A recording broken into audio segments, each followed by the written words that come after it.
I don't know how they could turn their backs on such a good and loving Father. Since the beginning of time, He's been trying to devise a plan against God's people. It's like a trickery.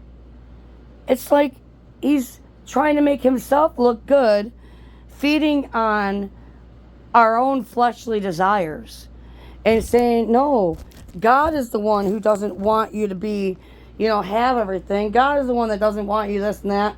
But in all actuality, the devil's the one that's dictating. The devil's the one that's conniving. When all God wants us to do is behave and obey, and we'll eat the good of the land. But instead, because it seems like it's too much to handle, we end up getting tricked by the devil, who is trying to mirror God and make us be mad at God and not ourselves or the devil.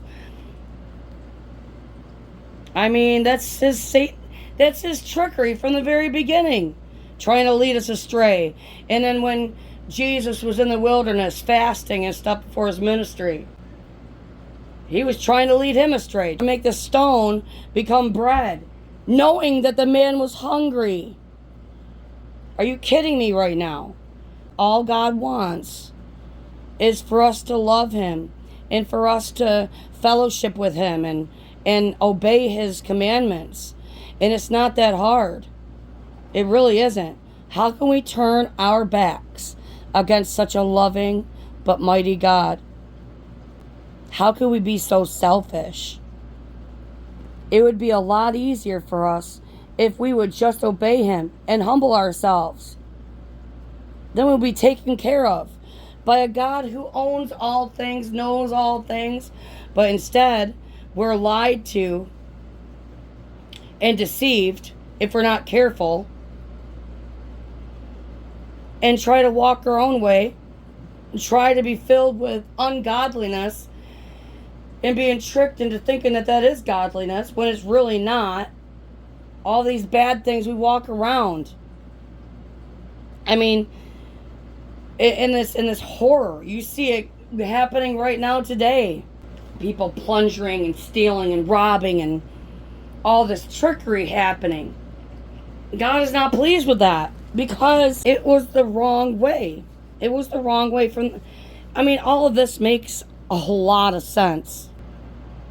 See, it isn't God's will for us to be in good health and prosper just as our soul prospers.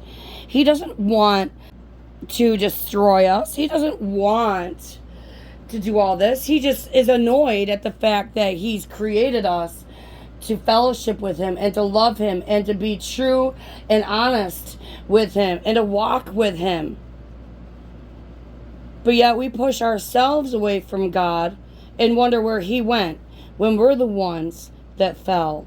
We're the ones that take ourselves away from God from the sin. The wages of sin is death. He doesn't like it.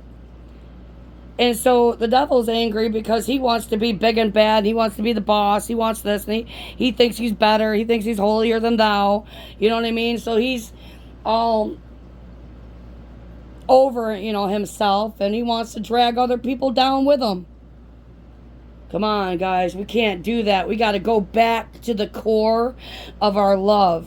The core. Love is what's going to help us. Love is what's going to keep us alive. He's giving us Genesis all the way to Revelation. He's giving us the tools and the sword to fight against this. He's not trying to make it to where, because God says, don't eat from that tree or you'll surely die. And the little conniving snake that he is comes up and says, no, please. You ain't going to die. He just doesn't want you to know, all these things and everything. I'm like, really? Okay. So and he even tried to trick Jesus. Are you kidding me right now? He's trying to take away all of our riches, and then when all hell breaks loose and we come to our senses, who are we going to turn to? The devil? The one that's actually devising plans against us from the very beginning? All he's going to do is laugh at us and say, ha ha ha, gotcha. The devil is a dictator. He doesn't love us. He just wants to pretend to give us what we want, our own fleshly desires, and lie to us, thinking that it's okay, when in his mind he's laughing and saying, ha ha ha, I'm going to get them. Stupid fools. That's what he would say, stupid fools. He's the dictator. God draws us with his love, and he doesn't dictate to us, but he will, being God, allow all this to happen to destroy ourselves. He doesn't want it to happen, but he doesn't like sin.